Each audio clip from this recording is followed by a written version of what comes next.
भगवान परमात्मा संकट काळामध्ये तोच भगवान परमात्मा एखादा व्यक्ती पाठवून देतात. सुंदर दृष्टांत आहे. रात्रीचे 2:30 वाजले तर 2:30 वाजता एक सावकार झोप येत नाही म्हणून घरामध्ये चक्रा मारत होते. हो, आणि तसंच असतं महाराज, हे की नाही. जो खऱ्या अर्थानं प्रारब्धानं श्रीमंत आहे तो झोपेनं फार गरीब आहे. आणि आमचे वारकरी झोपेनं श्रीमंत आहेत पण प्रारब्धानं गरीब आहेत, ठीक आहे ना. झोपेनं किती श्रीमंत आहेत महाराज, एवढे श्रीमंत कीर्तनात सुद्धा संधी सोडित नाहीत. विठाला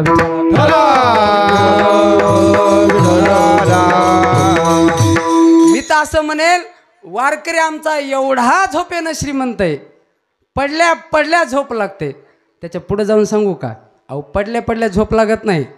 हो, आधी झोपते तर मग पडते. विठाला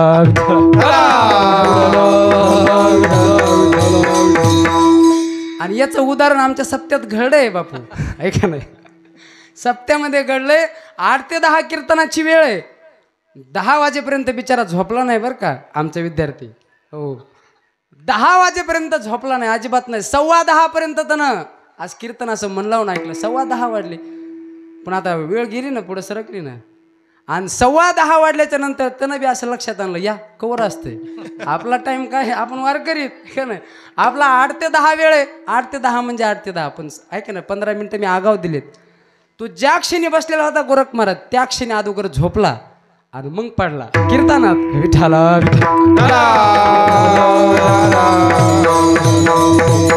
तसं आमचा वारकरी कसा आहे महाराज, आहे का नाही.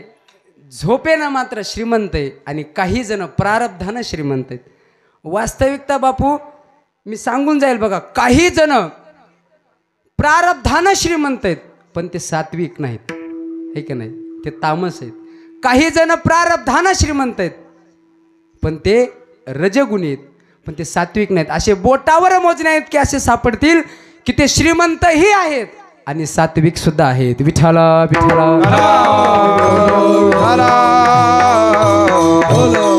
2 पॉइंट विकोठा फक्त थोडा. विठाला विठाला.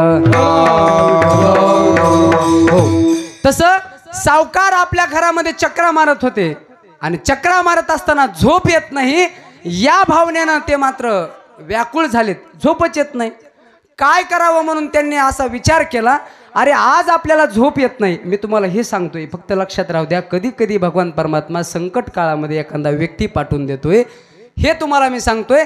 सावकारानं घर सोडलं आणि घर सोडून सावकार मंदिरात आले आणि मंदिरात येऊन त्या भगवान परमात्म्याच्या समोर येऊन हात जोडले. 5 मिनिटं त्या भगवान परमात्म्याच्या समोर बसले. वेळे रात्रीचे 2:30 वाजलेले.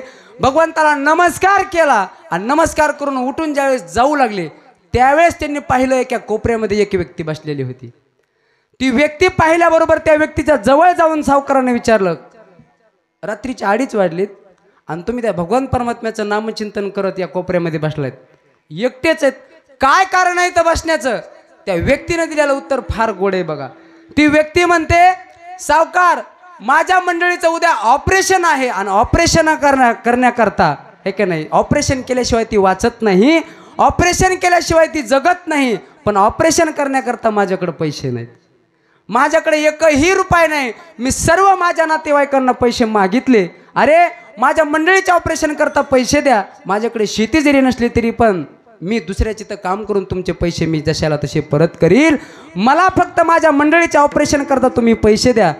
पण माझं सर्व काही पाहून ज्यावेळेस माझं हे दुःख पाहिल्याच्या नंतर कोणी मला पैसे दिले नाही का, अरे पैसे आपले परत कशाच्या जीवावर देईल असं त्यांना सुद्धा वाटलं आणि त्यांनी मला एकही रुपया दिला नाही.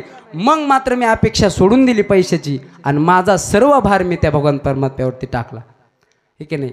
ज्यावेळेस माझा भाव मी त्या भगवंतावरती टाकला आणि मी या ठिकाणी येऊन बसलोय, ती वाचल किंवा मरल मी याच्याकडे काही पाहणार नाही, माझा सर्व स्वभाव मी त्या भगवान परमात्म्यावरती टाकलेला आहे, त्याचं भजन करण्याकरता मी या ठिकाणी बसलेलो आहे.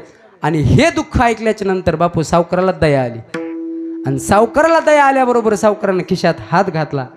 अण्णा दया आली बरं का.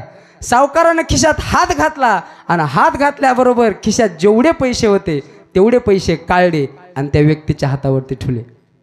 त्या व्यक्तीच्या हातावरती ठेवले आणि सांगितलं, जा अरे तुझ्या पत्नीचं ऑपरेशन कर आणि पैसे लागले तर अजून माग, हा घे माझा पत्ता. त्या पत्ता दिल्याच्या बरोबर त्या व्यक्तीने सांगितलं तुमचा पत्ता मला नकोय. उत्तर फार गोड असेल, याच्यातला भाव फार गोड आहे बघा.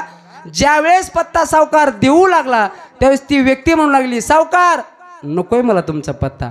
सावकारानं विचारलं अरे कशा करता नकोय? कारण मला तुमच्या पत्त्याची गरज नाही, माझ्याकडे त्याचा पत्ता आहे. अहो रात्री 2:30 वाजता माझ्या पत्नीचं ऑपरेशन व्हावं याच्या करता रात्री 2:30 वाजता तुम्हाला पैसे घेऊन मंदिरामध्ये पाठवणारा तोच आहे ना, म्हणून तुमचा पत्ता नको, माझ्याकडे त्याचा पत्ता आहे. विठाला विठ्ठल.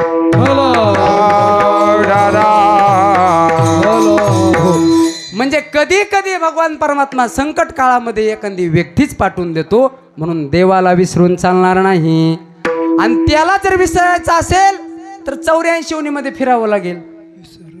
विसरली तया थोर झाली हानी पचाती लखानी 84च्या पचाती लखानी 84च्या विसरली तया थोर झाली हानी पचाती लखानी पचाती लखानी 84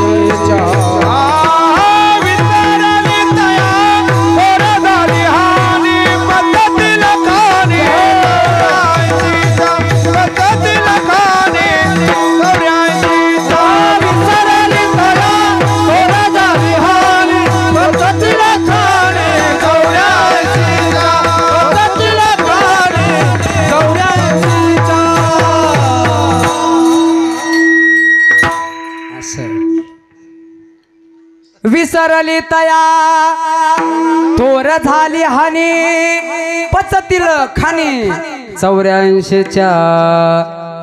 त्या भगवान परमात्म्याला जर तुम्ही आम्ही विसरलोत ना 84 योनीमध्ये फिरावं लागेल. वास्तविकता त्या भगवान परमात्म्याला विसरून कसं जमेल? ठीक आहे नाही. 7व्या मजल्यावरती ऑपरेशन चालू आहे बापू, आणि 7व्या मजल्यावरती ऑपरेशन चालू असताना त्या मुलाचा बाप डॉक्टर पशी येतो. 40 वर्षाच्या डॉक्टर पशी 60 वर्षाचा बाप येतो आणि त्या डॉक्टरच्या पायावरती नतमस्तक ठेवून सांगतो डॉक्टर साहेब लागल तेवढे पैसे द्यायला तयार आहे, किंबहुना माझं जमीन विकतो, शेत विकतो, आहे ते घरदार विकतो, पण माझ्या मुलाला फक्त या संकटातून बाहेर काढा. त्या डॉक्टरनं दिलेलं उत्तर आहे अरे माझी प्रयत्नाची परकष्ठा चालू आहे, हे की नाही, मी मात्र प्रयत्न करतोय पण बाकी सर्व वरच्याच्या हातात आहे. डॉक्टर कुठून सांगू लागले? 7व्या मजल्यावर डॉक्टर वर हात करून सांगू लागले मी माझा प्रयत्न करतोय पण तरी सुद्धा बाकी सर्व त्या भगवान परमात्म्याच्याच हातात आहे, म्हणून देवाला विसरून चालणार नाही. शेवट तो हो तो तुझी आने गोड मनावून धरित मनावून धरित